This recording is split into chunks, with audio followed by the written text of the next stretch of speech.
15 থেকে 20 কিলোমিটার কিন্তু বিভৎস রকমের খারাপ রাস্তা পেয়েছি আমরা। তারপরে এদিকে দেখতে পাচ্ছি রাস্তার কাজ হচ্ছে, তো আগে সম্ভবত রাস্তা ভালোই থাকতে পারে। তো দেখা যাক কি হয়, যদি এরকম রাস্তা থাকে তো বেস্ট হবে। আর ওইরকম যদি অফরোডিং থাকে তাহলে আজকে আর বেশি দূর পর্যন্ত যাওয়া যাবে না। আজকে আমরা এমনিতেও লে পর্যন্ত যাব না, তো কাছাকাছি কোনো একটা ছোটোখাটো হোটেল দেখে থেকে যাওয়া ভাবছি। এত জার্নি হয়েছে আজকে যে আজকে আর ট্রেন করার ইচ্ছা নেই আমার। তো আবারও রাস্তা কিন্তু খারাপ হয়ে গেছে, আর আমরা পৌঁছে গেছি লাচুংলা পাস, 16,616 ফিট। ওহো, কোথায় রয়েছি আমরা! এত ডাউন থেকে এত তাড়াতাড়ি আমরা হাইট গেইন করে নিয়েছি, যার জন্য কিন্তু দমের কষ্ট আরও বেশি হচ্ছে।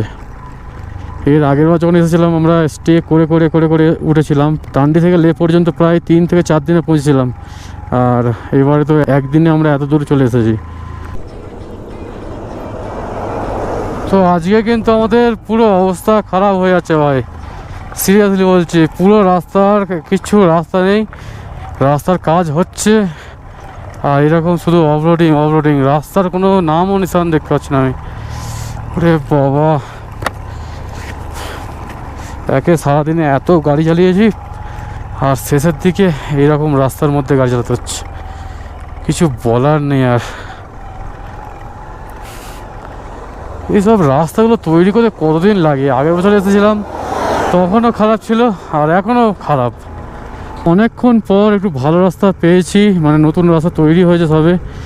এই রাস্তাটাও কত দূর আছে জানি না, কারণ একটু করে ভালো পাচ্ছি, আবার কিন্তু খারাপ রাস্তা হয়ে যাচ্ছে। আমার হাত পা পুরো টাঁস লেগে গেছে, মানে কোনো হাতে যে কিছু করব এরম করার কিছু ক্ষমতা নেই আমার আর। এত বিভৎস অফরোডিং, বাপ রে বাপ। ওফ। তো এতক্ষণ অফরোডিং করার পরে একটু জাস্ট গাড়িটাকে ভাগিয়ে মজা নিচ্ছি আমরা। এতক্ষণ আমরা ছাওয়ার মধ্যে রাইড করছিলাম, সামনের পাহাড়গুলোকে দেখো, ওয়াও, দারুণ লাগছে, দারুণ। যখনই ছাওয়া পড়ে যাচ্ছে তখন কিন্তু ঠান্ডা অনেক বেশি লাগছে, আর এই আমরা রোদের মধ্যে ঢুকে যাব তো তখন কিন্তু অতটাও ঠান্ডা লাগবে না।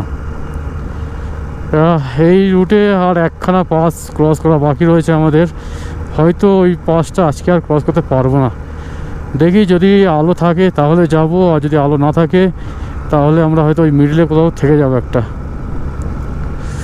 টাংলাংলা পাসটা কিন্তু